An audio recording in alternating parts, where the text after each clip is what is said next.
é um dia muito especial. É um dia em que, quem sabe, o início de uma nova jornada de mulheres que vão estar compartilhando as histórias dela para nos ajudar nessa caminhada de fé. São histórias de superação, de perseverança, de rendição ao propósito de Deus nas nossas vidas. Nada melhor do que começar com uma pessoa, com uma amiga que não vive uma fé só de domingo. É uma pessoa que tem uma vida em Deus, que é exemplo, que toca meu coração e que eu sabia que com ela eu poderia contar. Na verdade, essa é minha amiga Gabriela, minha gente, para vocês que não sabem, nós somos da mesma igreja, da Sal e Luz.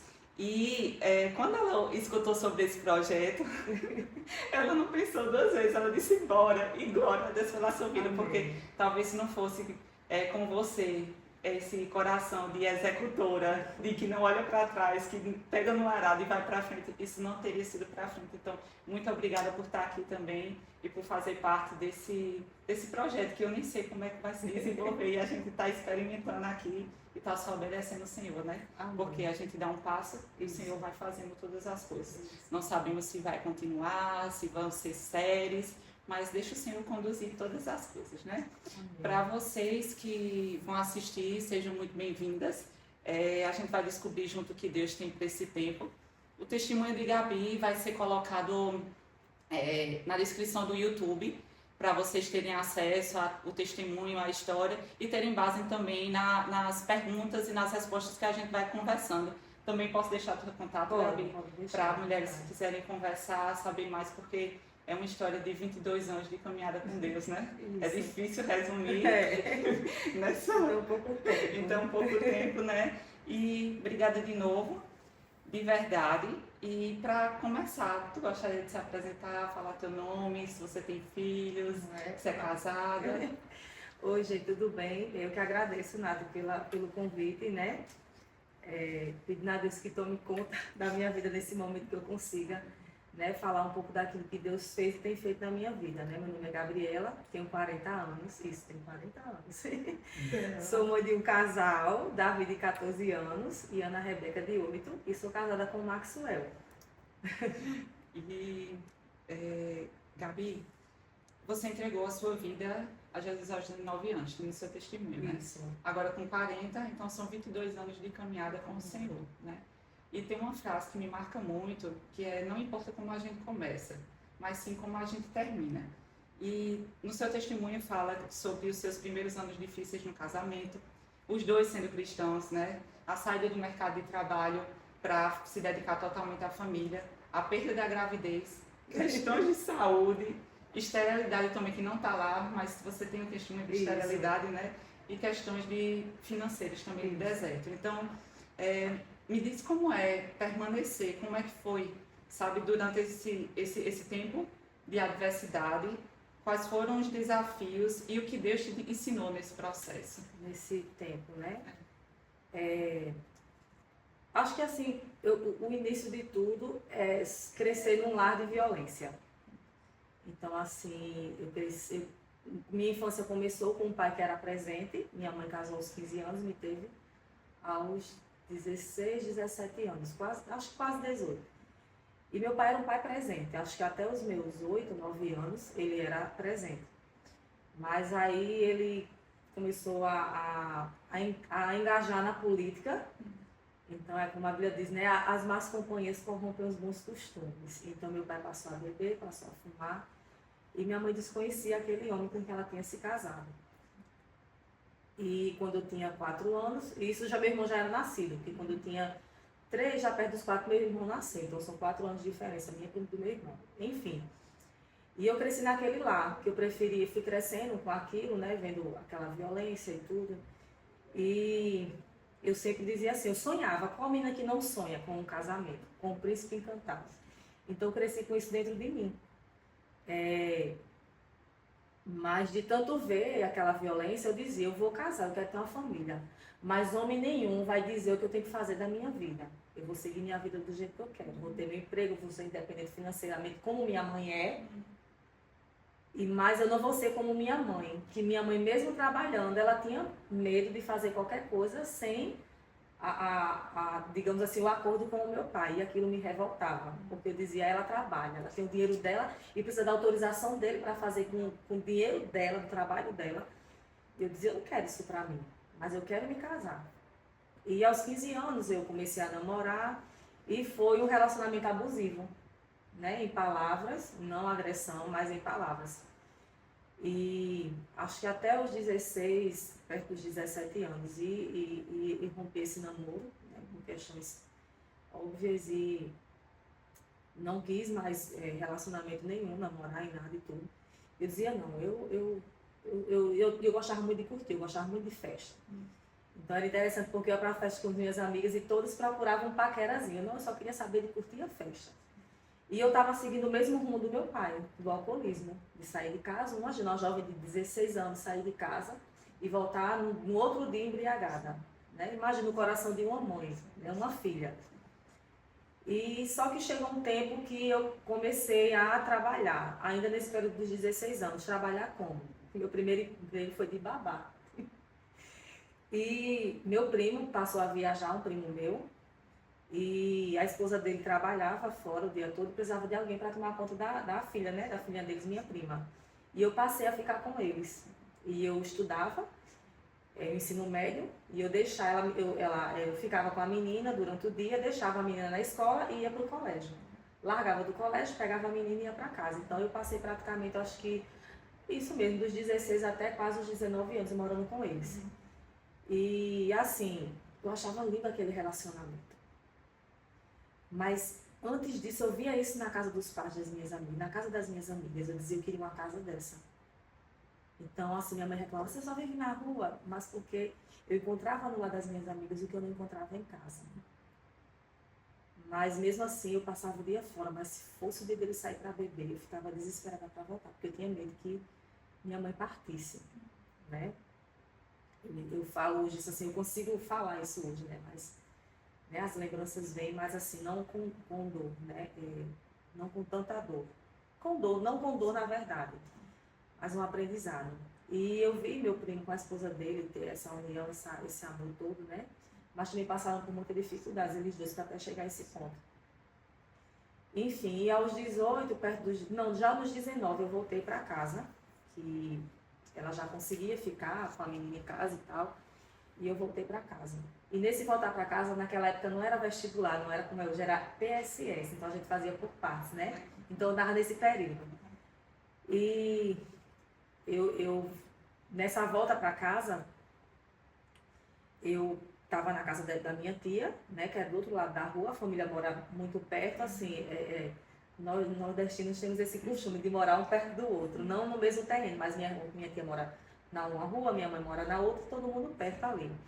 E nessa época de férias, a gente botava o tapete, olha só, botava o tapete na calçada da minha tia, fim de semana de férias, e a gente passava o dia brincando. E à noite, a gente deitava nesse tapete para contar as estrelas. E minha tia fazia tudo quanto era tipo de bolo que você imaginar. Bolo de chocolate, bolo de cenoura, bolo de laranja, bolo de nata. E ela fazia pão doce, pão salgado. Ela ama cozinhar. E a gente estava tudo ali deitado no tapete, brincando e lanchando. E meu pai volta para casa. Quando ele volta para casa, a minha tia disse, não vai não, volta. Isso para chegar a esse ponto Isso eu preciso contar para chegar onde eu estou hoje.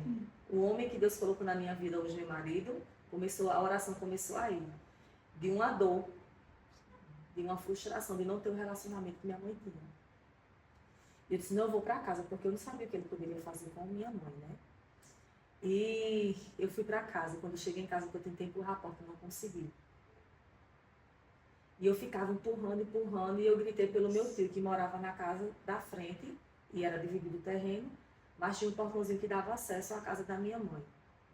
E eu gritava, eu chamava por ele, Marcelo, por esse meu tio. Aí ele tentou abrir a janela e não conseguiu. E quando ele empurrou a porta, quando a gente conseguiu empurrar a porta, meu pai estava apertando o pescoço da minha mãe, ela já estava já perdendo as forças, né? E na hora do desespero ali, hoje eu entendo que ali foi o diabo querendo destruir uma família. E ali eu corri na gaveta da cozinha e eu disse, eu não tenho como deixar de contar isso. Porque talvez mulheres passaram por isso, ou alguém esteja passando por isso, algum adolescente, alguma jovem, né? E eu cheguei na cozinha, a primeira coisa que eu vi foi uma faca quando eu abri a gaveta. Eu botei a faca para o meu pai. E eu disse, solte minha mãe, senão eu lhe mato. E ali ele soltou a minha mãe e ela tornou. E ali eu me desesperei, porque ali não era eu. E eu soltei aquela faca e corri para o meu quarto. E eu na minha cama eu gritei, Deus, se tu existe, como as pessoas dizem que tu existe, eu só vou casar com um homem crente. E minha mãe da sala gritou, tem tanto homem crente que não presta. Eu disse, mas se esse Deus existe, que o povo me fala, ele vai me dar um homem crente. E você não tinha nem entendimento? Não tinha nem entendimento. Eu fui criada num lar católico. Minha avó, a mãe da minha mãe, ela é católica, que a gente chama beata de igreja. Então minha avó ela não perdia uma missa, ela não perdia um terço, sabe? E ela me obrigava a ir aquilo, eu ia com raiva, mas eu ia. As procissões, para pagar as promessas. E eu fiz aquela oração num momento de dor, num clamor, com 19 anos, no ano que eu ia fazer 20 anos. E eu fiz essa oração nas minhas férias de janeiro para fevereiro. Eu ia fazer 19 anos em junho. E eu fiz aquele clamor tão grande ao Senhor. E ver minha mãe daquele jeito, sabe? E eu fiz essa oração. E quando foi no mês de março, foi passar um carnaval, fevereiro, março, perto da Páscoa, eu estava na calçada de casa, lendo um livro. E eu, de repente, eu escuto o barulho de uma moto. Eu brinco até hoje com as amigas, né, da adolescência, e até que eu vou conhecendo hoje em dia, eu disse, meu príncipe não veio no cavalo branco, mas veio numa moto branca. Eu sempre brinco com isso, até com ele eu mexo. E eu escutei um barulho de uma moto. E aquela moto dobrou a rua. Uau. Era ele na moto. E ele passou olhando e a gente não conseguiu desviar o olhar. E eu passei olhando, e ele foi indo, quase que ele sobe na calçada da minha tia, que era de esquina. E eu Tá vendo, acompanhando. mulheres? Vocês vão ser achadas, não precisa ir atrás de ninguém, não. É achada que nem ela, meu Deus. E ali aquele dia, e todos os dias, durante 2 semanas, eu sentei na calçada de casa para esperar ele voltar. Ele não voltou mais. E agora? E um belo dia, chegou a Páscoa, né? Eu acho que nesse ano foi 2004, se eu estiver enganada, foi em abril. E eu fui para a Paixão de Cristo, no Forte Santa Catarina, lá no centro da cidade de Cabedelo, com umas amigas. E ao sair, eu encontro com ele. Ele estava trabalhando, que aqui a gente conhece como mototáxi. Né? Na época ele estava desempregado e tinha comprado essa moto e estava trabalhando. E eu encontrei, ele ofereceu carona, mas era a segunda vez que eu tinha visto ele. E eu disse, não, obrigada. Ele, eu levo a gente, eu disse, não, obrigada, a gente vai andando. E é uma distância boa, do centro da cidade para onde os meus pais moram, é uma caminhada boa. Mas lá em Cabedelo a gente tem esse costume de andar toda a cidade, tanto no verão como nessa época de Páscoa, né, final de ano. E a gente se encontrou pronto, tal, e foi. E minha amiga era muito católica também. E ela disse assim, vamos na missa no domingo? Aí eu disse, vamos. E a gente foi na missa. Eu, ela, mais um amigo que a gente estudava juntos, na época tinha terminado já o ensino médio, mas a gente estava sempre junto, porque estava nessa época do vestibular. E fomos à missa. E na volta da missa, a gente estava na pracinha, em frente à casa dos meus pais, da minha avó ali. E ele passa de moto. Aí meu amigo vai e grita, ela quer falar contigo. E eu, não faça isso. E ele chamou. Aí ele fez, agora eu não posso, mas depois a gente marca para conversar. Enfim, e passou a semana e tal, lá vai. E num sábado, a gente se encontrou na praça de casa. Ele disse, amanhã eu passo para falar com você. Eu não lembro se era final de semana, se era dia de semana. Eu sei que eu orei assim, aí outra oração. Eu disse, Deus, ele quer conversar, mas não deixa ele vir naquela moto, não, pelo amor de Deus, Senhor. Que ele vem a pé, porque lá na cidade onde a gente mora, o povo tem costume assim, que as minhas namoravam porque tinha moto, que era Maria Gasolina. E eu não queria ser conhecida como Maria Gasolina, né? E Deus foi tão bom que na hora que ele ia sair, gente, ele tem melhorado, mas ele é assim até hoje. Na maioria das vezes, ele esquece de botar combustível no carro, então ele esquece de botar combustível na moto. E ele, não, tanto que tá na reserva, dá para eu chegar até onde ela tá. E não deu certo para ele chegar. E ele disse, eu vim a pé porque a gasolina da moto acabou. Tava na reserva e eu vim a pé. E eu dentro de mim, muito obrigada, Deus, porque ele veio a pé. E ele sentou na calçada e a gente começou a conversar.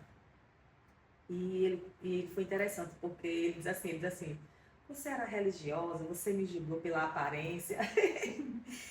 E ele, quando levantou o braço, uma tatuagem aqui no braço dele, eu disse, meu Deus, aqui do marido canto, foi que eu fui amarrar meu burro, desse jeito. Aí eu disse, você tem uma tatuagem? Aí ele disse, mas isso aqui era outra época. Aí o que é aquele? Quando eu não conhecia a Cristo. Aí aquilo me impactou. Aí eu disse, como assim? Ele fez, eu sou crente.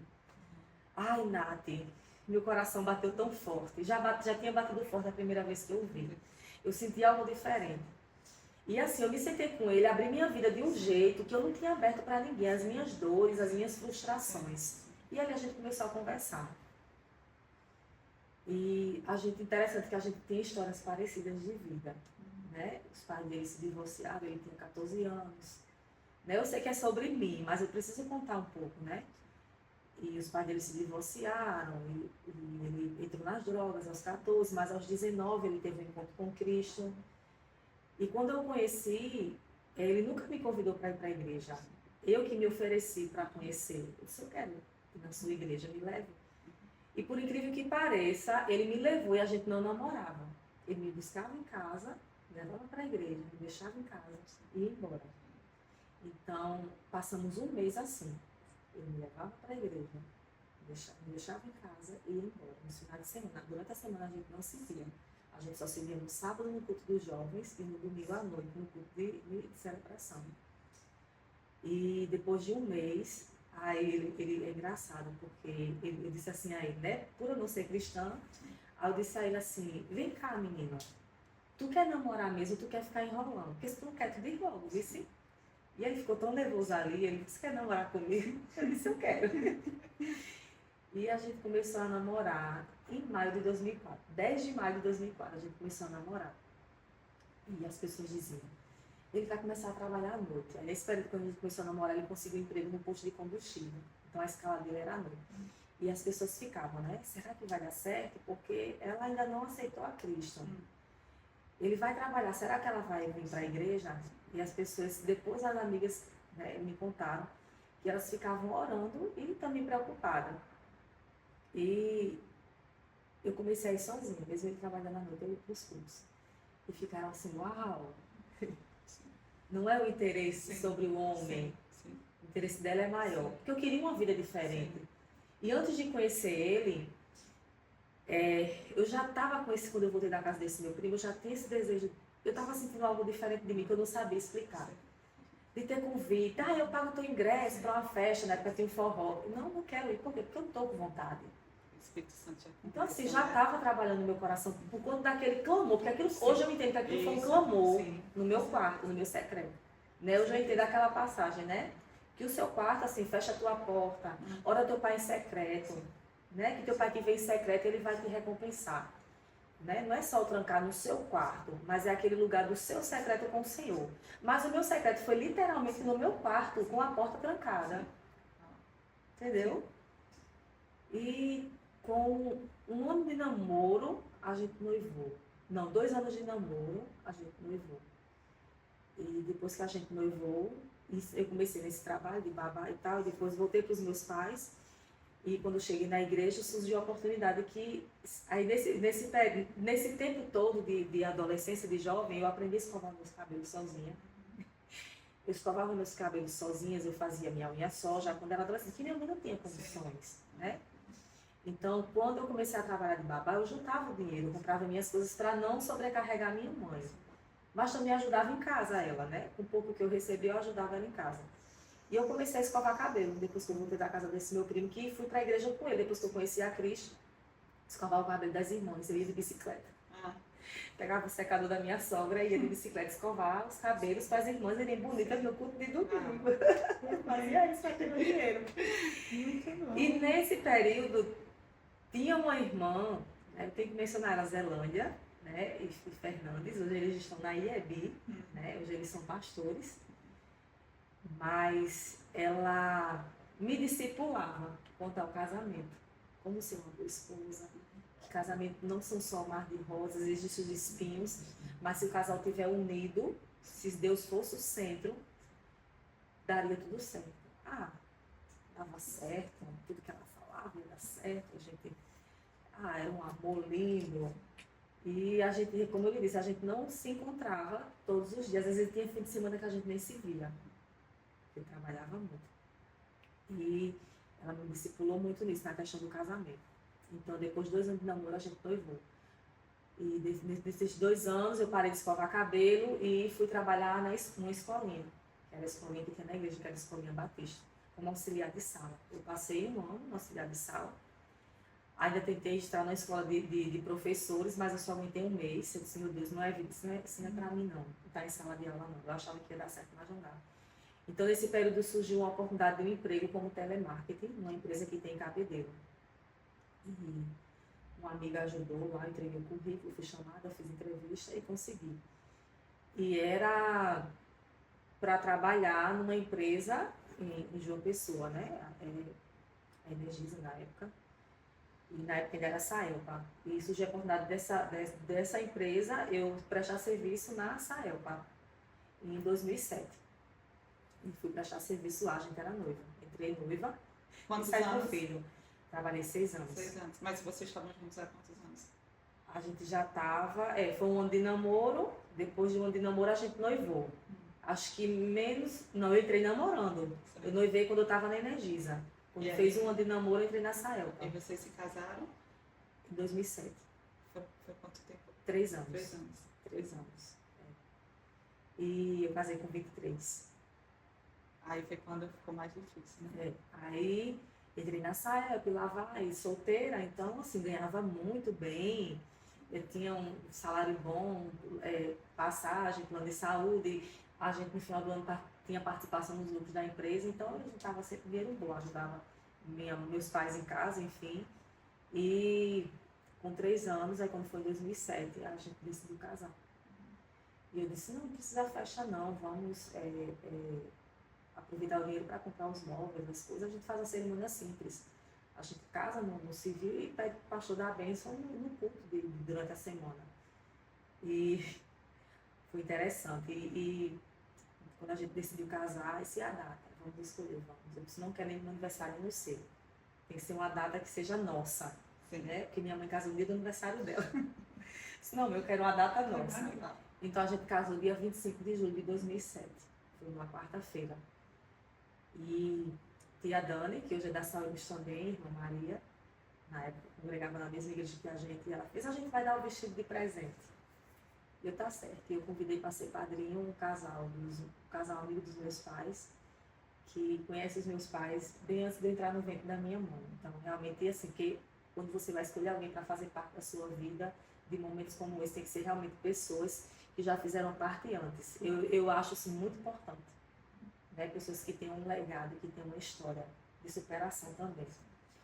E eles não são cristãos, mas assim, eram pessoas que estavam sempre ali com minha mãe, né? Com os meus pais em momentos difíceis. E eu os convidei, mas aí o esposo dela viaja e foi chamado antes da data, então foi ela e o irmão dela. Mas eu sempre digo que eu tenho eles como padrinho, mas ele também é nosso padrinho de casamento, né? A consideração. E Maxwell escolheu Oscar e Polly, né? Sim. E Oscar como primo, né? Sim. Foi Oscar quem levou a Maxwell a conhecer Jesus. E ele conhece Jesus através do primo. E Polly muito amiga, então assim, foram nossos padrinhos de casamento. E esses padrinhos disseram, não, a gente dá o bolo. Aí as irmãs da oração, a gente decora a igreja. Mas para mim, dentro de mim, era algo muito simples. Não vai ser muito simples, muito... Tá, e tem uma prima que ela gostava de mexer em cabelo e tal, ela fez, eu vou fazer seu cabelo. Aí minha mãe, eu dou os sapatos, e assim cada um começou. Mas eu fiz questão de fazer as lembrancinhas, mão a mão. Minha mãe fez os docinhos e aquela coisa toda, né? E encomendamos salgados, e lá vai, aquela coisa toda. E no dia do casamento, quando eu cheguei na igreja, aí a irmã chegou com um terno para ele, na igreja. E a gente casou. E isso, para mim, ia ser só a bênção das alianças, né? Na época a gente chamava a bênção das alianças. Não sei se hoje ainda é assim. E quando as portas da igreja abriram, uau, que coisa linda! A igreja toda decorada de rosas. E ninguém sabia as flores que eu tinha escolhido para o meu buquê. Eu queria o meu casamento dourado, eu queria meu casamento com cores de ouro envelhecido e salmão, rosas salmão, clarinhas, né? E quando eu cheguei na igreja, as flores de dentro estavam igual ao meu buquê. A irmã que fez o meu vestido não sabia a cor do sapato que minha mãe tinha comprado. E o vestido era off-white, que hoje chama off-white hoje, né? Com um bordado todo ouro envelhecido. Bordado no vestido. Então tudo o Senhor proveu. Assim. A decoração do bolo era a mesma cor do meu vestido, do buquê. Foi tudo. E quando abriu a igreja assim, a gente ficou olhando um pro outro assim. E eu tive a alegria do meu pai entrar comigo na igreja, né? E foi uma cerimônia linda lá, e passou. E fomos para a lua de mel. Eu tive, assim, são 3 dias, meu chefe me deu 3 dias, mais 2 de folga, então passamos os 5 dias. E interessante que nessa época, olha a decisão dele, ele trabalhava num posto de combustível e decidiu sair de lá, e conseguiu um emprego em outro posto de combustível. E ele disse, e aí? Ele fez, não, eu posso trabalhar lá, e não assinarem minha carteira agora. Olha as escolhas que nós fazemos, porque refletem as boas e as más escolhas, né? O livre-arbítrio que o Senhor nos dá. Assim. E ele disse, não, eu vou trabalhar nesse outro posto, o dono de lá disse que eu posso trabalhar, e eu recebo o seguro-desemprego. Quando eu receber o seguro-desemprego, em 5 meses, ele assina a minha carteira. Eu disse, Maxwell, isso não dá certo. Como é que a gente, como cristão, vai tomar atitude dessa? Mudou, não, mas eu preciso receber. Aí o que aconteceu? Na volta da lua de mel, a gente ainda no hotel. E a gente ainda ganhou a lua de mel. A gerente liga e disse que ele estava demitido por telefone. Eu disse, que foi que me disse que não fizesse isso? Abriu uma legalidade, né? Se você não fizesse isso, lá vai. Ele, não, mas eu entreguei o papel pedindo a folga e tal, ela vai, eu disse, mas você não tem carteira assinada, você tá, ela vai, e ela tinha perseguição dela, eu disse, não, você deu brecha para que o inimigo fizesse o que quisesse com você. E eu acho interessante, até você falou da brecha, que a gente fala legalidade, que existe isso no reino espiritual, mas muitos de nós que andamos com Deus, às vezes não entendemos, espiritualizamos tudo, né? E é uma colheita do que plantou, exatamente. Né? E assim, de ter autorresponsabilidade. Isso. Não, talvez percebendo que você não está embora. E eu acho interessante que a palavra diz, eu amo o livro de Provérbios. O Senhor, ano passado, me fez estudar o livro de Provérbios por 2 vezes. Senhor, mas eu já estudei, o Espírito Santo fez tudo de novo. Mais sabedoria. E eu não sabia o porquê, assim, o ano retrasado eu tinha estudado o livro de Provérbios. Sim. Eu disse, Senhor, mas eu já estudei, eu vou estudar de novo, já estudei esse ano. E assim, quando eu estudei o ano passado 2 vezes, aí Deus disse, foi por isso que eu te mandei. Tu tá entendendo agora porque eu te mandei estudar no livro de Provérbios? E na época eu disse, aí a gente colhe aquilo que a gente planta. Não adianta a gente plantar limão e querer colher morango, né? Querer colher uma frutinha doce. Você vai comer daquilo que você plantou. Enfim, voltamos de lua de mel com o marido desempregado, com 5 dias de casal. E antes da lua de mel, na hora do casamento, chega a história dos 3 anos mais difíceis da nossa vida, do nosso casamento. Não posso dizer foi difícil para mim. Foi difícil para os dois, porque somos um só. Uhum. A partir do momento que a gente faz essa aliança, somos um. Sim. E 2004, foi 2006, minha sogra descobriu uma fibrose pulmonar. Quando a gente não começou a namorar, ela tem uma tosse. E os médicos diziam, não, é alergia, e passavam xarope, passavam medicação e nada. No final de 2005, eu acredito que foi em 2006, ela descobriu um diagnóstico de fibrose pulmonar. E para se descobrir de que era, que ela não aguentava nem a biópsia, para saber de que era. Então era fibrose pulmonar idiopática. E a partir daí a gente começou a estudar, né? Eu disse, eita, Marcos, a gente agora vai virar médico. A gente vai começar a estudar para entender o que é fibrose pulmonar. Geralmente, fibrose pulmonar ela vem de quem fumou muito ou de quem trabalhou em fábrica de cimento, né? Que está chegando naquele ponto. E ela não tinha trabalhado em nenhuma fábrica, mas assim, o marido dela fumava muito. Então ela era passiva. E a gente não sabe se a médica disse que possivelmente poderia ser isso, né? Muitos anos ele fumou, desde que eles namoraram até o momento de se separar. Ele tinha 14 anos na época. E no dia do casamento, a família já tinha se reunido e a gente não sabia essa decisão. E a irmã dele disse que não teria como tomar conta da mãe. Eu disse, como assim você é a filha? Ela disse, não tenho como.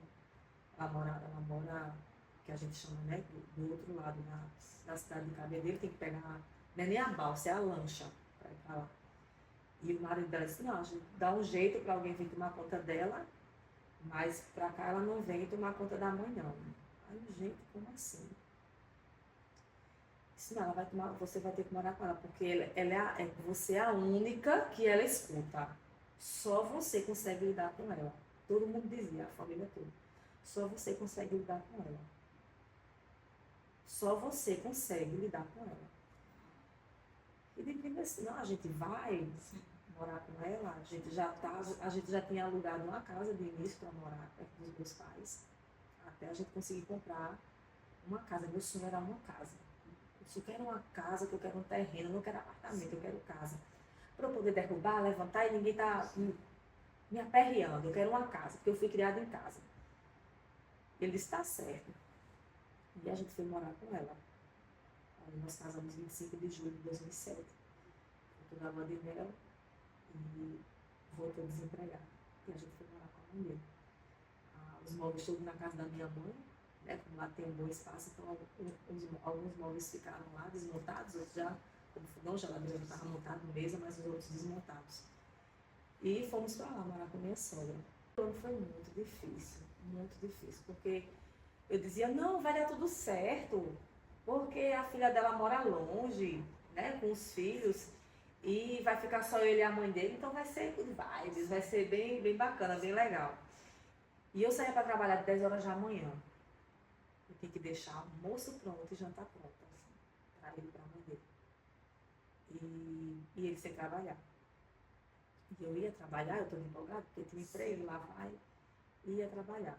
Né? E chegava geralmente por volta das 9h30, 10 da noite em casa. Né? Se eu fizesse hora extra, eu voltava de táxi de 10 horas para casa. Mas se eu não fizesse hora extra, eu largava 19h20 e chegava em casa 8h40, dependendo do ônibus.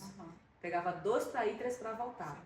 Né? Eu tinha medo de descer em alguns lugares para vir para casa. E quando eu voltava para casa, e o semblante dele era triste. Porque ele, por ser o homem, cabeça, ele via a mulher dele sair e voltar, e ele desempregado. E eu ficava, o que é que você tem? Ele não dizia o que era.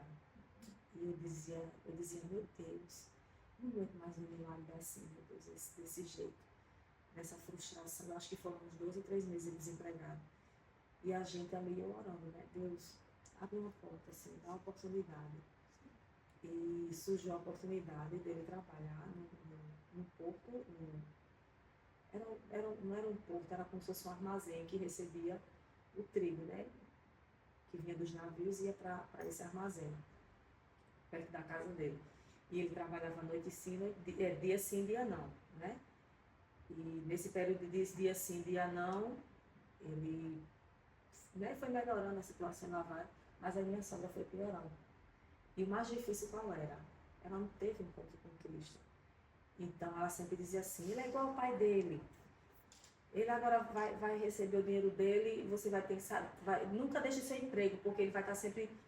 ele é igual ao pai dele. O pai dele tem que estar pedindo dinheiro. E sempre aquelas palavras negativas. E, como a gente costuma dizer, as maldições hereditárias. Então ele veio de uma educação assim, parecidas às nossas, né? Mas com esse conflito dos pais divorciados, né? Meus pais moravam de casa, mas eram praticamente, né, separados.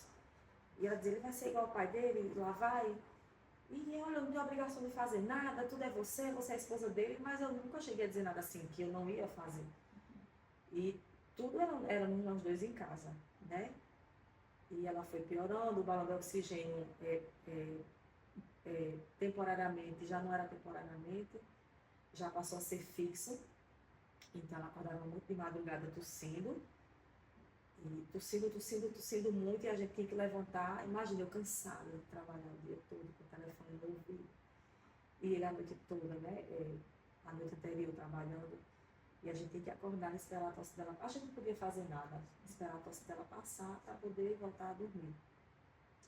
Mas, e ela gostava muito de ouvir Marcos Antônio. Por muito tempo eu deixei de ouvir as músicas que ele cantava porque me doía muito, lembrava muito dela.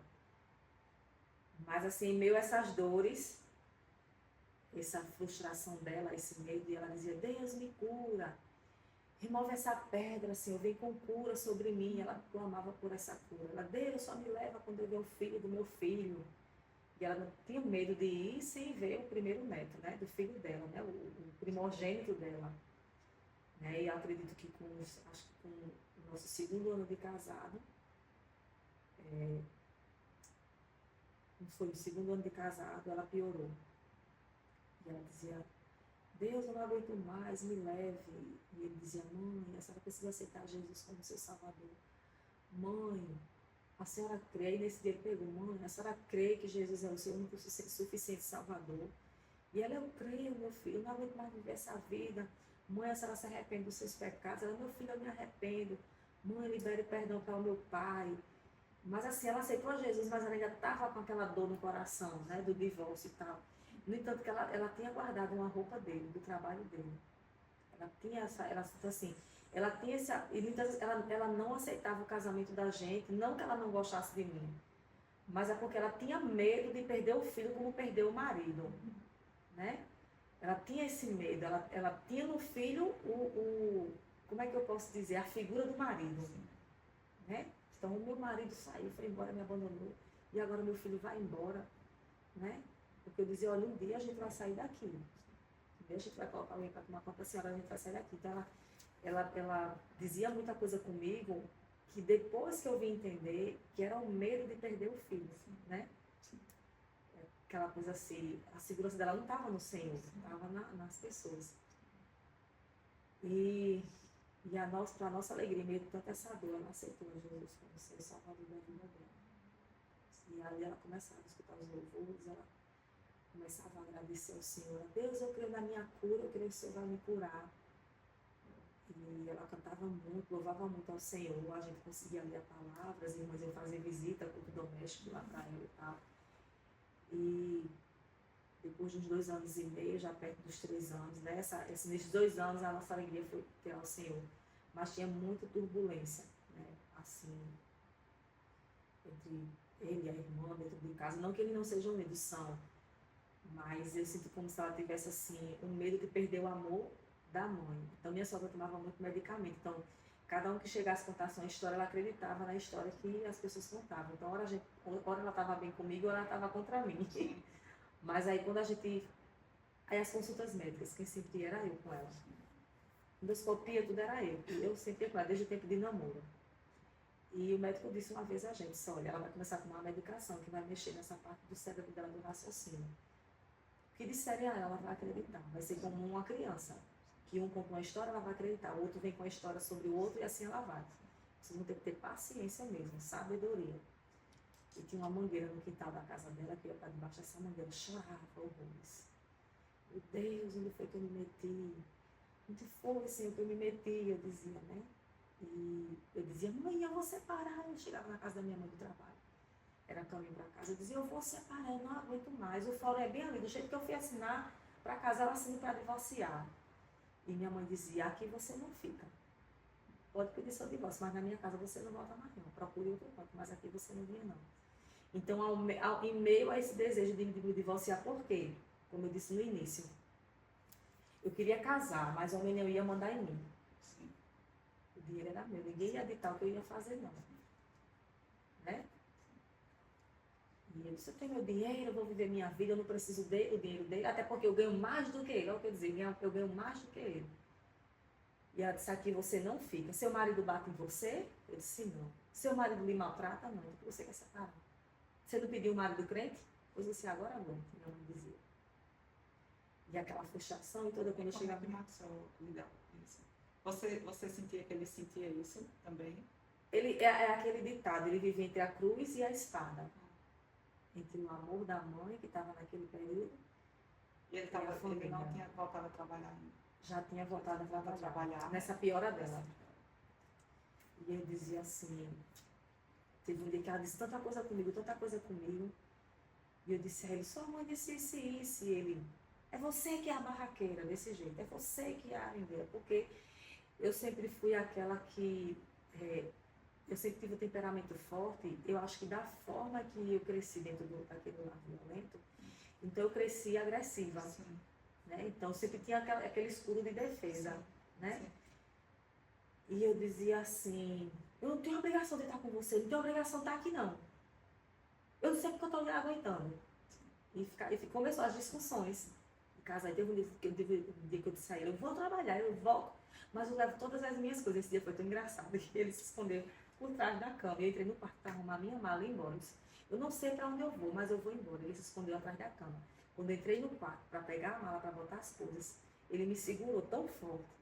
Ele disse assim, eu amarro você do pé da cama, mas embora da minha vida você não vai, porque foi Deus que me deu. Eu orei 6 anos por um esposo, nem agora que eu vou deixar ele embora não. Então ele definitivamente te ajudou no processo de aprender sobre submissão, de ser amável, Isso. não desistir de você. Isso. E você diz, né, que ele foi a sua resposta de oração, mas ele também influenciou muito no seu processo de santificação de Deus, de aprender, porque vem uma carga toda do passado, né, de como você aprendeu, do seu temperamento. Isso. E uma resposta de oração. Então, eu sei que você precisou abrir o testemunho para falar de toda essa parte do casamento, de tudo isso como foi difícil, mas é porque um casamento de um nível desse, de um nível de restauração, de histórias, né, nos dá força para continuar em todos os processos, mais que a gente fique 10 anos passando por um deserto, porque você tem um apoio, né, em casa. E já que a gente falou em temperamento, você é uma colérica, né? Sendo tratada pelo Espírito Santo. Mas é justamente isso que eu gostaria de perguntar a você. Eu vi um pedido de uma comunidade que eu faço parte de mulheres, que é assim, atenção mulheres coléricas, preciso de ajuda de vocês. Como é que eu me torno mais paciente e leve, tendo uma paciência curta?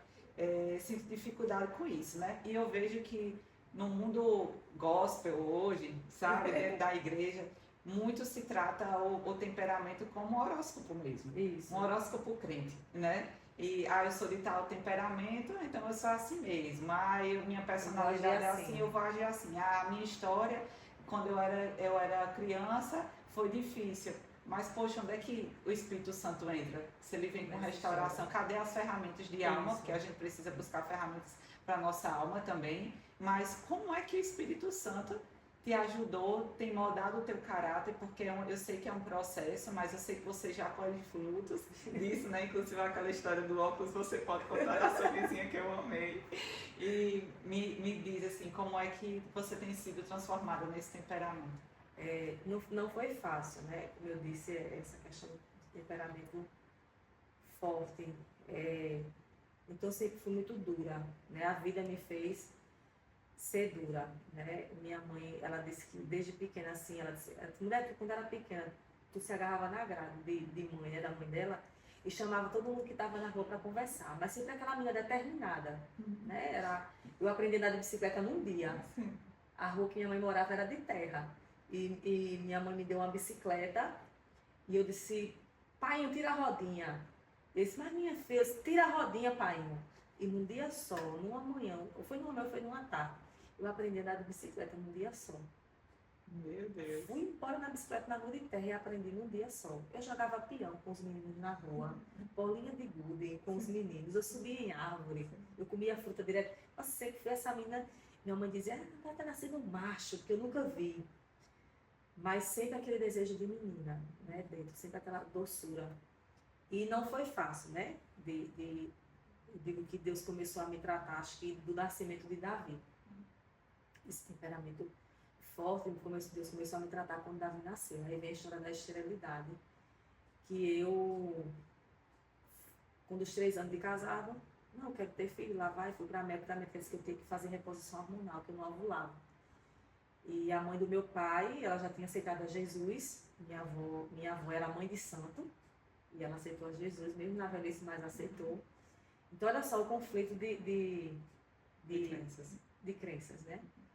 E ela disse assim, abra a boca.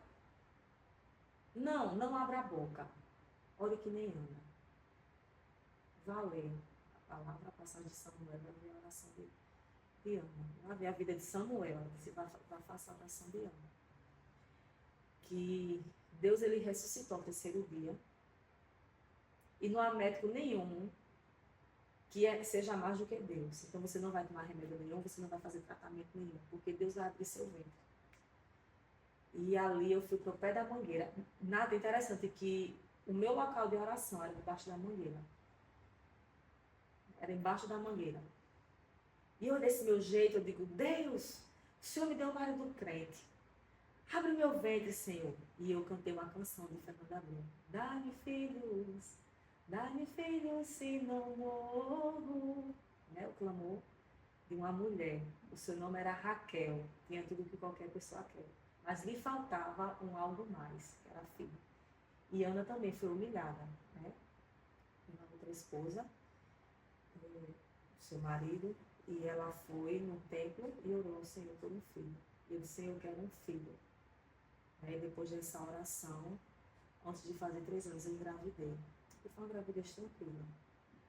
Mas eu guardava muito rancor, por esse temperamento. Eu guardava, aí para chegar nesse temperamento, eu guardava muita raiva. Eu juntava tanta raiva, eu guardava raiva. E cada um que dissesse, separa, eu já tinha deixado, lá vai. Eu disse, meu Deus, eu não deixei quando eu não tinha filho, eu vou deixar quando eu tenho filho. Porque justamente no momento que eu estava decidida a me divorciar, eu descobri que estava grávida, com quase 3 meses. Olha só, mais um detalhe de Deus. Quando eu estava decidida a separar, Deus abriu meu ventre e me deu um filho. E mais uma vez a mão do Senhor, na minha vida, no meu casamento. E foi uma gravidez tranquila, sossegada e tal. E Davi nasceu. Ele era para nascer dia 24 de fevereiro, depois era para nascer dia 12, nasceu dia 10. Eu era tão duro, eu trabalhava tanto, que eu digo, eu não tive tempo para ter dor. Porque eu entrei em trabalho de parto, não estava sentindo dor nenhuma. Eu estava com 3 centímetros de dilatação. E a minha mãe disse, você está sentindo o quê? Eu disse, nada. Aí você vai ficar internada. E fiquei internada e Davi nasceu. Quando Davi nasceu, ele estava com o cordão umbilical laçado, no pescoço dele, 2 voltas. Já estava todo roxinho, já, né? Estava bem roxinho. Dizem que é normal, mas ele não chorou. Então, realmente, os batimentos dele tinham caído. Assim. E ele nasceu com pertodo congênito. O dedão dele tocava no calcanhar. E eu disse, como assim, Deus? Eu te pedi um filho saudável. E com 1 mês eu tive que levar ele para uma sala de cirurgia para esse pé voltar. E o médico disse que a gente vai fazer. Foi um tratamento longo de 2 meses. Com 13 dias ele começou a já usar gesso, com 2 meses fez a cirurgia. Mas aí eu vou dar uma adiantada para não prolongar muito. Mas mais uma vez a mão de Deus na minha vida. Né? Me abriu o ventre e não me deixou me divorciar. O nascimento do nosso filho foi a restauração do nosso casamento. E quando foi pedida a cirurgia, Deus me levou para um quarto onde tinha uma menina vegetando em cima de uma cama. E os pais com um sorriso aqui, abandonando o trabalho para cuidar da filha. E Deus disse assim, olha o sorriso deles, não é nada. Você não está passando nada do que eles estão passando. Teu filho é saudável. E ele fez a cirurgia, o médico disse que ele vai puxar o pé para dentro, vai ficar com a perna na frente, senão vai. Porque tudo que Deus faz é perfeito. Quem faz pela metade somos nós. Mas o que Deus faz é perfeito. E foi um tratamento difícil. Então, assim, passou pela mão do médico, passou, mas foi uma cura. Então, essa é a cura, uma das curas. A cura foi o Deus abrir meu ventre, a segunda foi a cura do meu filho, né, que eu estava com 14 anos, e o nome dele é profético, porque eu sonhei Eu queria uma menina, mas Deus em sonho me revelou que era um menino. Deus me mostrou a Bíblia aberta, uma cestinha com um leãozinho dentro. E ele disse: o nome dele vai ser Davi. Porque ele vai enfrentar um gigante. Eu disse: não, o nome dele vai ser o nome do pai, Maxwell. Quando eu disse à tia dele, uma tia dele, né? O Senhor já recolheu. E eu disse: tia Osana, o nome dele vai ser Maxwell. Ela fez: não, o nome dele vai ser Davi, porque ele vai enfrentar um Golias. E ele vai vencer.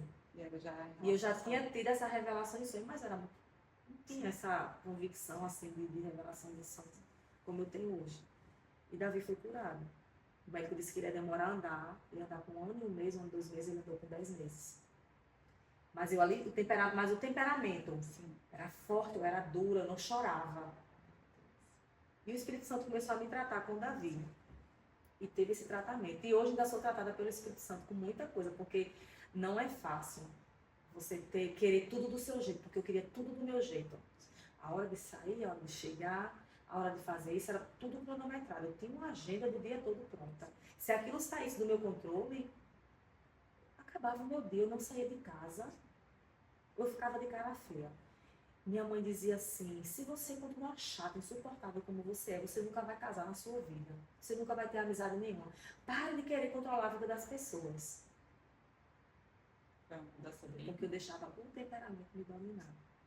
E você acha que foi entender a sua identidade de filha que mudou isso? Quando eu entendi a minha identidade de filha.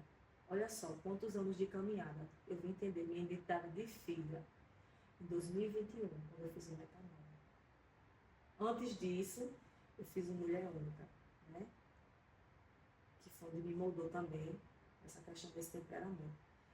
Mas o metanoia foi crucial para eu entender o meu lugar de esposa, de ajudadora, a entender que meu marido é o cabeça da casa, depois de 2 filhos.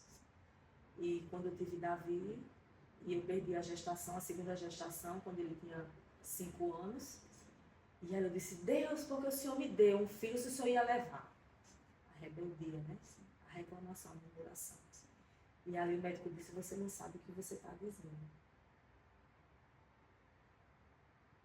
Os planos de Deus são diferentes, Gabriela do nosso, o médico disse. Mudou 3 meses para você chegar aqui grávida de novo. Meu Deus. E passou, eu perdi em abril. Passou maio, junho, julho.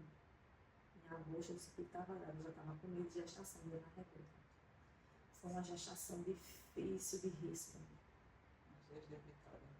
Porque a Ana Rebeca é mulher, né? Maravilhosa, esperta, inteligente. Minha gente, vocês têm noção. Para tratar ainda mais esse meu temperamento, né?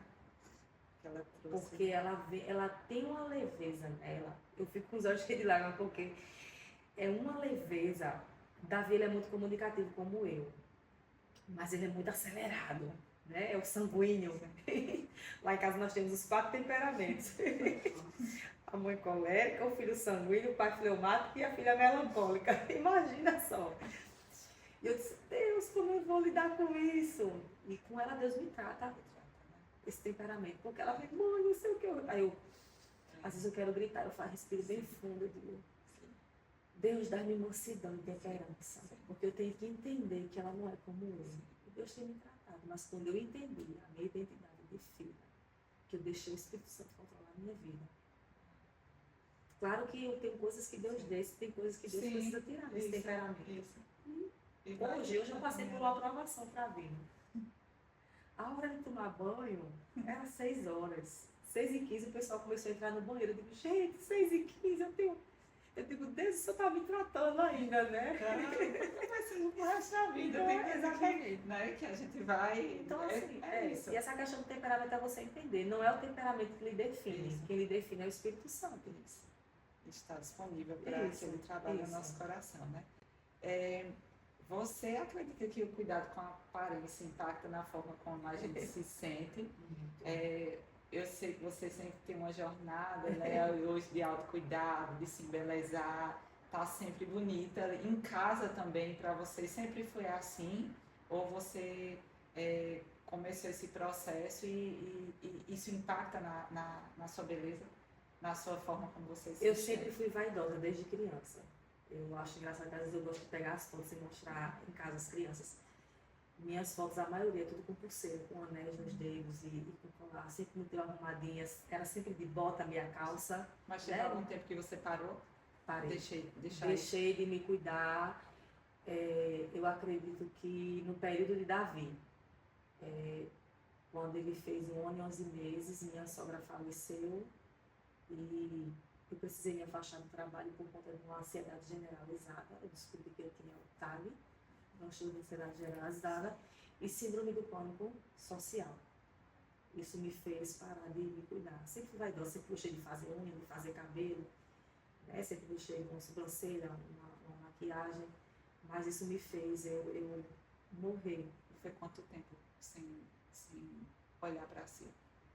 Eu acredito que isso foi quando a Davi nasceu em 2010, 2011 ela faleceu, em novembro de 2011 ela faleceu. Eu precisei me afastar do trabalho por quase 2 anos. Então foram quase, acho que um pouco mais, né? Então eu não conseguia mais colocar um brinco, eu não conseguia mais usar um batom, era sempre o cabelo amarrado, era sempre amarrado, sempre amarrado. Como foi essa volta? Aí eu tive que fazer a terapia, né, e tudo, e a volta, eu acho, quando eu voltei para o trabalho, depois dos 2 anos, eu precisava me arrumar, porque o trabalho exigia que eu tivesse arrumada. Então, para mim era difícil eu me arrumar. Quando eu voltei para a consulta com o médico, aí o médico disse assim, você vai voltar para enfrentar, você precisa. Disse, você é jovem, olha para teu filho, olha para teu marido, vai para a praia, toma água de coco, descansa. Ah, ele está se matando, Jesus já levou ela, teu filho já está curado.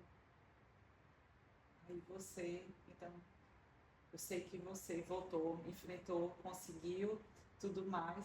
Isso, aí voltei para o trabalho, com 15 dias, aí voltei para o trabalho. Quando eu cheguei, que peguei no telefone, não conseguia atender.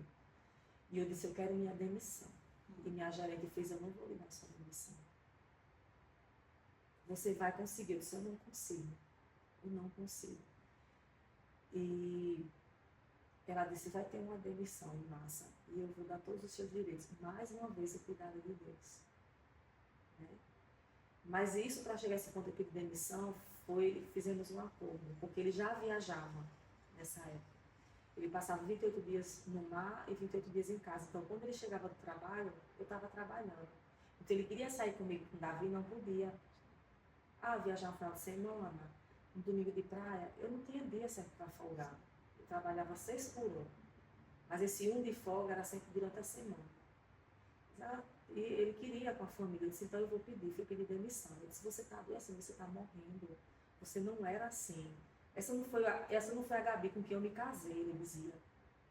Meu sonho é que você esteja em casa, eu quero, sabe, chegar de viagem e encontrar você bonita, como você sempre foi. E meu filho em casa, o nosso filho, a gente poder sair. Eu quero ver seu sorriso de volta, porque eu não sorria mais. Eu tomava um medicamento para dormir e um de dia para ficar zen. Então eu passava o dia embriagada de medicamento. E ele disse, eu não me conhecia assim, eu me conheci sorrindo. Então eu pedi demissão do emprego. Mas aí eles me deram todos os meus direitos. Mas ainda foi mais um processo. Então foram quase 3 anos para eu voltar a ser quem eu era. Mas aí você aprendeu, porque você volta para casa. Aí não Voltei volta mais para o trabalho. Aí voltei para casa. Voltei para casa, me deram a demissão. Eu disse, não, eu passo 1 ano em casa descansando e depois eu consigo outro emprego. Na minha cabeça, os meus planos eram passar 1 ano em casa. Por quê? Porque eu ainda estava na dependência do meu dinheiro. Não queria depender de homem nenhum. Né? Então, eu passei 1 ano em casa. E aí eu voltei a me cuidar, a ter esse amor próprio, esse cuidado, né? Esse cuidado, esse amor próprio e tudo, e lá vai, né? Depois do falecimento da minha sogra, por Davi, depois desses 3 anos, né? Justamente nos 3 anos de Davi. Em janeiro de 2013, eu pedi minha demissão e saí do trabalho. E voltei a me cuidar, então... E nesses 3 anos de Davi, a gente fez até o aniversário dele, né? Ele fala dessa festa até hoje, a gente fez... Peguei uma parte do dinheiro e fiz aquela festa para ele dos 3 anos.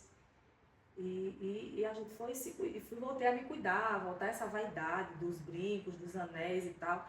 Quando passou 1 ano, eu disse, eu vou voltar. Ele vai, não. Eu não quero mais viver doente. Então me veio a frustração da dependência financeira do homem.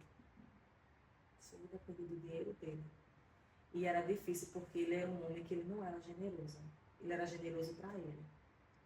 Mas para dentro de casa ele não era generoso. Para mim, ele não era generoso. Então, tipo, ele saísse para comprar uma roupa, ele chegava em casa e dizia, tu comprasse o quê? Não, eu comprei uma roupa. E Davi? E eu? Mas eu já lhe dei seu dinheiro.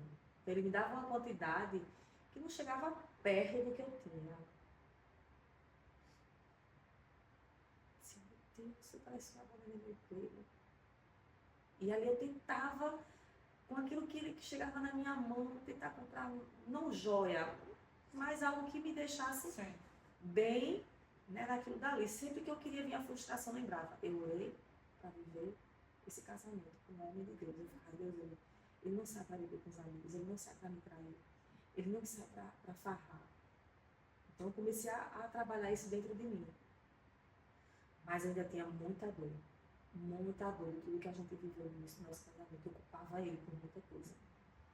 Mas eu voltei a essa vaidade, mas dentro de casa eu não me cuidava. Eu me cuidava para sair, mas dentro de casa eu não me arrumava. Né? Porque eu dizia, eu sou empregada da casa. Eu só vivo para cuidar de casa, para cuidar de menino, e eu não cuido de mim, lavar e tal. Dentro de casa me vestia de todo jeito. Para sair eu me arrumava, mas eu me cuidava, eu me embelezava. Até que um dia, depois que a Rebeca nasceu, a gravidez dela eu me cuidava. Depois que ela nasceu, aí começou tudo de novo. Eu não me cuidava, me relaxava, não usava o brinco. Ah, porque ela puxa, ah, porque não sei o quê. Aí eu fui relaxando. E veio o desemprego dele. Aos 4 meses de gestação, ele na Rebeca veio o desemprego dele. Então, quando ela nasceu, ele ainda estava desempregado. Depois de 2 anos de desemprego, ele conseguiu um emprego perto de casa, ele saía para trabalhar de 8 da manhã e chegava de 5 da tarde. Mas eu não conseguia me cuidar mais como eu me cuidava antes. Voltou tudo de novo. A depressão e a ansiedade querem me voltar. E veio a pandemia. E a pandemia, presa dentro de casa, eu tive crises horríveis. De achar que eu estava tendo um AVC e eu não estava tendo nada. E qual foi o meu refúgio na pandemia para não ter essas crises de ansiedade? O crochê, que eu aprendi com 13 anos de idade. Então, eu fazia suplá para mim mesmo, para dentro de casa, para eu estar ali e eu evitava assistir televisão. Mas aí foi o que me fez voltar esse autocuidado. E eu dizia, e aí voltou a mesma coisa, parei de trabalhar para cuidar de casa, de menino. E eu não tinha um lar como um ministério, eu tinha como um trabalho. Eu tinha vergonha de dizer, quando as pessoas perguntavam, trabalhava com o quê? Eu dizia, não, por enquanto eu estou sem trabalhar. Eu tinha vergonha de dizer que era do lar. Hoje eu me orgulho de dizer, tu és o quê? Eu sou do lar, sou mãe, esposa em tempo integral. Eu tenho prazer, hoje eu digo isso com orgulho. É um privilégio. Que é um privilégio para mim. Quando eu escuto mulheres dizerem assim, ai, Gabi, eu queria viver que nem tu em casa, cuidar dos filhos do marido, mas eu preciso trabalhar. Então eu sei o que é a vida de trabalhar fora e o que é a vida de só estar dentro de casa. Mas em meio a tanta dificuldade, existe o privilégio. Então hoje, eu sei acordar, botar uma roupa organizada, ajeitar minha sobrancelha, botar uma coisinha na boca e viver com cabelo. Do jeito que eu tô aqui com o cabelo em casa, aqui eu tô em casa com o cabelo solto. Isso te impactou na sua vida, Na minha vida, na sua autoestima, na minha no seu casa, relacionamento com o seu marido, e com os meus filhos, e com a sua filha também. com minha filha. Dizer, meu Deus, minha filha se cuida, tão vaidosa, por que eu não posso me cuidar? É entender que você... Como é que eu vou praticar? Ame ao próximo como a você mesmo, se eu não me cuido. Então, dizer, meu Deus, então um dia essa palavra me impactou, essa passagem. Ame ao seu próximo como a si mesmo. Eu disse, não estou me amando. Como é que eu vou amar meus filhos, meu marido, se eu não estou me amando? Então, quando eu entendi isso, tudo mudou. E para terminar, qual é a mensagem que você gostaria de deixar para as mulheres, né, que estão nos assistindo? Algo que o Senhor tem compartilhado no seu coração, tem queimado, ou algo, uma mensagem que você queria deixar? Eu tenho aprendido a descansar no Senhor. Né? Acho que em novembro para dezembro, o Senhor me levou a estudar Mateus 6, a partir do 25, as preocupações dessa vida. Né? Passamos por muitas dificuldades, muitos desempregos. Hoje meu marido voltou para a área dele, que é a profissão dele. Né? Hoje eu tenho ele longe de casa por 50 dias, longe. Eram 60 e agora são 50 dias. E eu precisei aprender a lidar com isso e entender que há um propósito maior dele estar lá. Ele tem pregado para homens que estão passando por tribulações internas. Ele tem conseguido ser um discípulo de Cristo no mar. E eu tenho conseguido ser uma discípula de Cristo em terra. Uau. E o Senhor disse, por que se preocupares com o que vestir, com o que comer? Né? Olha os pássaros do céu. Olha só como eles voam. Não semeiam, né? E o Senhor cuida deles. Olha os lírios do campo, que hoje são amanhã não só eu cuido deles. Né? Já baixa cada dia o seu mal. Deixa o amanhã com as preocupações de amanhã. Eu disse, mas Deus, eu não estou preocupada com o que comer, com o que beber. Eu já saí do deserto. Eu já deixei o deserto sair de mim. E o Espírito Santo disse assim, ele mal vai e você está contando os dias dele voltar. Ele está pregando a minha palavra, ele está cumprindo o hino. Então descansa o teu coração e bebe de mim enquanto você estiver aqui. Então o que eu posso dizer é, descansa no Senhor. As lutas vão vir, as dificuldades vão vir, mas se você estiver firmada na rocha que é Jesus, tudo vai passar. Eu sou a prova viva disso, né? Curada, sendo mais curada cada vez mais. Hoje eu entendi a minha identidade de filha. Por que meu início do casamento foi difícil? Porque eu procurava no meu marido um pai, porque eu não tinha o meu pai. Então eu procurava no meu marido um pai, eu queria dominar ele. Era o espírito de Jezabel, eu queria controlar. Quando eu entendi que ele era o meu marido e não o meu pai, do ponto do Espírito Santo dizer assim a mim um dia, você não depende dele, você precisa dele, mas você depende de mim. Eu sou teu pai. Eu sou teu pai. Eu te criei. Eu te desenhei antes de você chegar no ventre da sua mãe. Eu te escolhi. A tua história eu já escrevi. Aí você escolhe se quer viver a partir dos planos que eu tenho para você, ou viver querendo controlar o seu marido e as pessoas ao seu redor. Quando eu entendi que eu tenho um pai, eu consegui perdoar o meu pai, eu consegui me perdoar, eu consegui perdoar todos, porque a depressão foi pelas mágoas que eu guardava, porque eu queria que as pessoas vivessem segundo o curso da minha vida. Quando eu entendi que o mundo não gira ao meu redor, ao redor do meu umbigo, aí as coisas começaram a fluir, né? Então é dizer assim, desse descanso no Senhor, porque o Senhor Jesus, ele diz, aos seus amados dá enquanto dormem. Então, eu assisti uma pregação que uma missionária dizia assim, a noite foi feita para dormir. Então, durma que enquanto você dorme, Deus está preparando o seu amanhã, sabe? Descansa no Senhor, que aí ele vai preparar, o amanhã já está preparado. Eu passava a noite acordada, com a mente acelerada, amanhã tem ciências para fazer. Hoje eu dormi tanto que perdi até a hora da academia. Eu disse, é porque hoje eu tenho que ficar em casa com os meus. Então hoje foi dia de ficar em casa, hoje foi dia de assistir filme, sabe? Então assim, é esse descansar, é você entender essa sua identidade de filha. Quando você entender, quando Cristo diz assim, eu te fiz, a minha imagem, façamos o homem a nossa imagem e semelhança, que é Deus Pai, Filho e Espírito Santo, você não tem que se preocupar. É você andar segundo o curso que Deus preparou para você. E não se preocupar com o que as pessoas pensam a seu respeito. Porque não é a opinião das pessoas que deve mudar a sua vida. É o que Deus pensa ao nosso respeito que tem que mudar. Então, o que é que ele diz que eu sou? Ele diz que eu sou filha. Que eu sou herdeira, co-herdeira com Cristo nas regiões celestes. Eu só vou me preocupar se eu tenho um pai que é dono de tudo, né? Eu sou o que ele disse que eu sou. Eu tenho o que ele disse que eu tenho, né? Eu tenho um lugar guardado para mim, né? Ele, olha só, ele dá ordem aos anjos para guardar a minha casa, para guardar a minha vida. Então eu entendi, quando eu entendi esse chamado, essa identidade de filha, eu entendi que hoje estar em casa é um ministério. É um ministério. Eu separei até um trechinho aqui do livro que me mudou, né? Mulher Única, para a gente encerrar.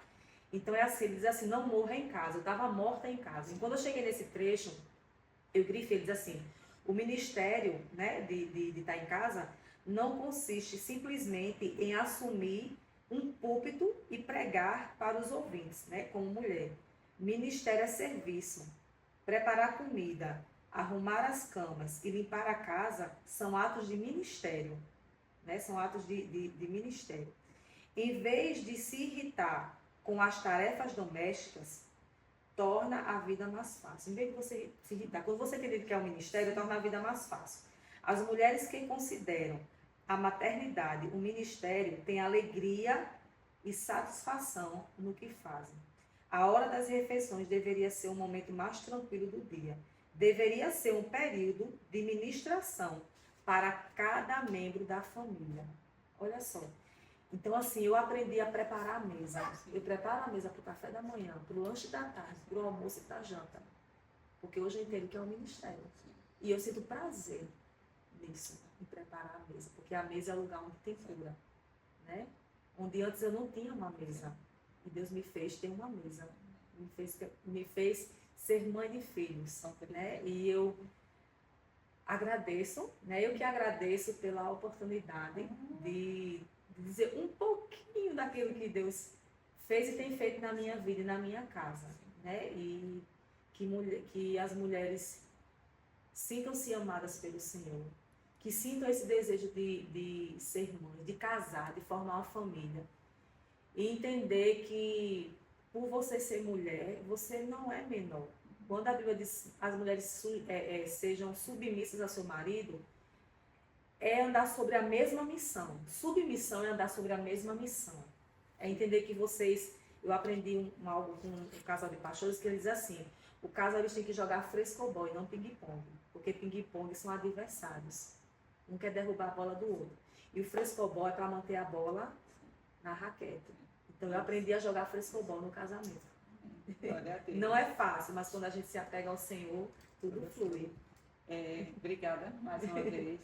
Eu trouxe ela porque o testemunho dela é de pessoas reais, né? E que estão encaminhadas com o Senhor, sendo transformadas dia após dia, cada dia alcançando níveis maiores. E muito obrigada, Gabi, mais uma vez. Eu sei que a gente não conseguiu cobrir todas as perguntas, mas a palavra diz que o homem faz planos, quem determina é o Senhor. É verdade. E eu tenho certeza que a sua história vai impactar a vida de muitas mulheres ainda, para a honra e glória do Senhor. Obrigada pela sua verdade, por ter aberto a sua vida, o seu coração e ser vulnerável com todas que vão assistir. Deus abençoe. Amém. Tchau, Bela. Até a próxima.